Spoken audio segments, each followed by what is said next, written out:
ஒரு சிறுவனோட நம்பிக்கையும் அன்பும் எப்படி கிறிஸ்துமஸ ஒரு அதிசயமா மாற்றியது அப்படிங்கறத சொல்லக்கூடிய ஒரு மனதை உருக்கும் கதை பார்க்கலாமா?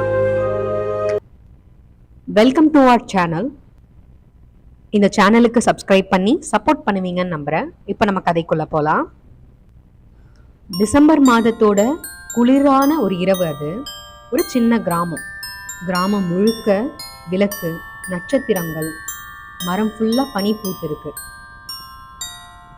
அந்த கிராமத்துல வாழக்கூடிய ஒரு சின்ன பையன்தான். அவன் பேர் ஆரோன்.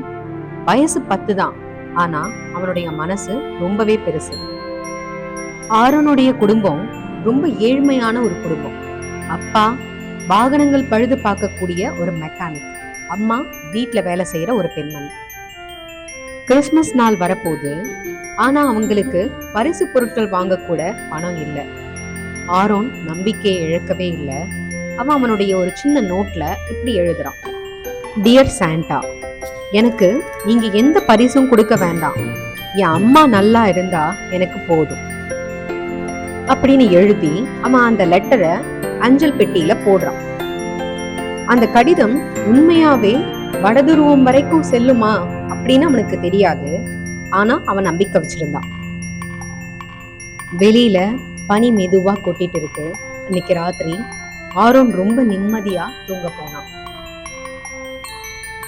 வெளியில பயங்கரமா காற்று வீச ஆரம்பிக்குது. நிறைய மணி சத்தம் எல்லாம் கேக்குது. திடீர்னு ஒரு வெளிச்சம் ஜன்னல் வழியா அவன் வீட்டுக்குள்ள வருது. ஆரோன் பொறுமையா கண்ணை திறந்து பாக்குறான். அவனுடைய ஜன்னலுக்கு வெளியில ஒரு வண்டி நிக்குது. அந்த வண்டியை ஓட்டுறதுக்கு இன்ஜினோ டிரைவரோ யாரும் இல்லை. பார்த்தா அந்த வண்டிக்கு முன்னாடி 2 மானை கட்டி இருக்காங்க.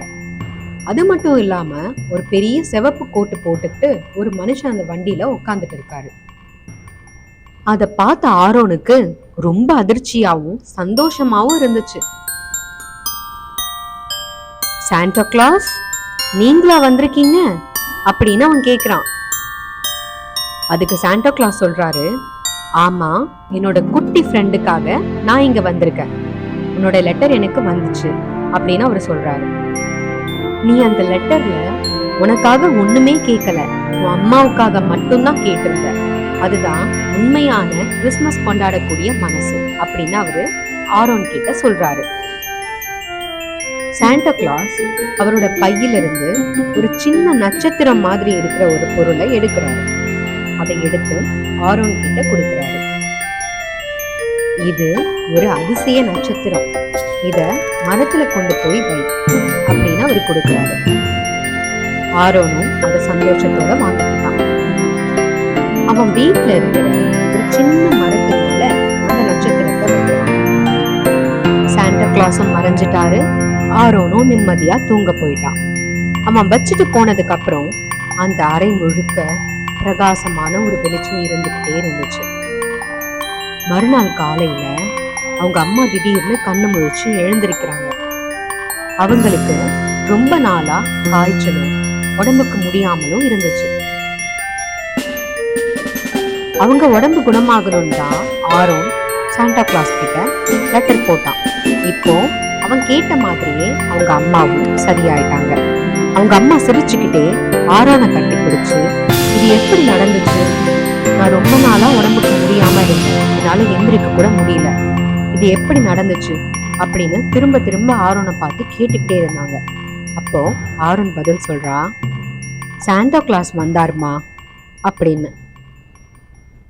அதுக்கப்புறம் ஆரோனோட குடும்பம் ஒவ்வொரு கிறிஸ்துமஸுக்கும் அந்த நட்சத்திரத்தை எடுத்துட்டு போய் அவங்க வீட்டுல இருக்கிற மரத்து மேல வைப்பாங்க. இது ஒரு நினைவா மட்டும் இல்லாம ஒரு நம்பிக்கையோட அடையாளமா மாறிடுச்சு. கிறிஸ்துமஸ்ங்கிறது பரிசுகளும் விளக்குகளும் இதை மட்டும் பரிமாறக்கூடிய ஒரு நாள் கிடையாது. அது அன்பு, நம்பிக்கை, தியாகம், இது மட்டும் இல்லாம அவங்க கிட்ட இருக்கிற மகிழ்ச்சி, இது எல்லாத்தையும் அடுத்தவங்க கிட்ட பகிர்ந்து கொள்ளக்கூடிய ஒரு தினம். இந்த கிறிஸ்துமஸ்ல நீங்களும் யாரோ ஒருவருடைய வாழ்க்கையில ஒரு சின்ன ஒளியா இருக்க ட்ரை பண்ணுங்க. ஏன்னா ஒரு சின்ன வெளிச்சம் தான் இருட்டா இருக்கிற இந்த உலகத்தையே மாத்த முடியும். Happy Christmas.